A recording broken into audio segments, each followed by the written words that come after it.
Bonne journée, Mesdames, Messieurs. Voici les faits saillants qui ont marqué janvier et février 2008.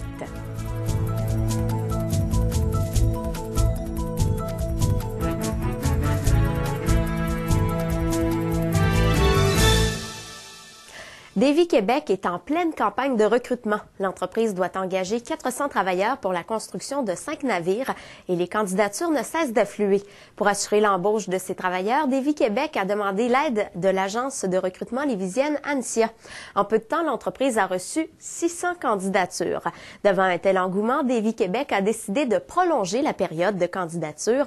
Des candidatures de partout à travers la province sont atterries sur les bureaux des dirigeants. L'entreprise Prévost-Car de Sainte-Claire a signé un important contrat avec l'entreprise américaine Greyhound. L'entreprise doit fabriquer, au retour du congé des fêtes, un bloc de 50 autobus. Pour l'entreprise belchassoise, c'est une importante percée sur le marché américain. Prévost était en négociation avec Greyhound depuis 2004. C'est la deuxième nouvelle d'importance à être annoncée en quelques jours pour Prévost, puisque l'entreprise avait déjà confirmé un investissement de 150 millions de dollars dans ses usines québécoises. Canada Bread, une filiale de Maple Leaf, a acheté l'entreprise Aliments Martel, dont le siège social est situé dans le quartier Saint-Romuald. L'achat s'élève à 42 millions de dollars, mais pourrait être haussé de 23 millions selon les résultats financiers que la compagnie récoltera au cours des 3 prochaines années.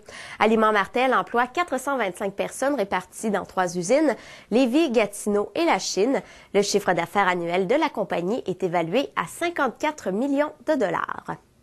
En février, la raffinerie Ultramar de Lévis fait parler d'elle. 200 000 litres de mazout lourd se sont déversés dans un petit ruisseau à la suite du bris d'un drain branché à une conduite d'approvisionnement qui relie la raffinerie Jean-Gaulin à son terminal maritime.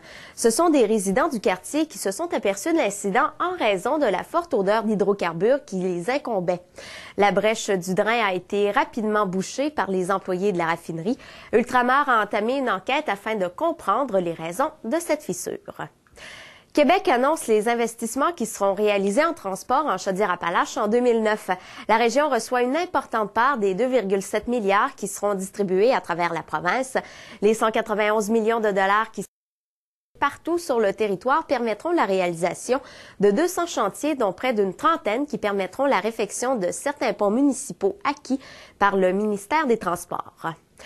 Le projet de construire un centre d'exploration en sciences et en technologie au parc des Chutes de la Chaudière avance à grands pas, mais le lieu d'emplacement ne fait pas l'unanimité.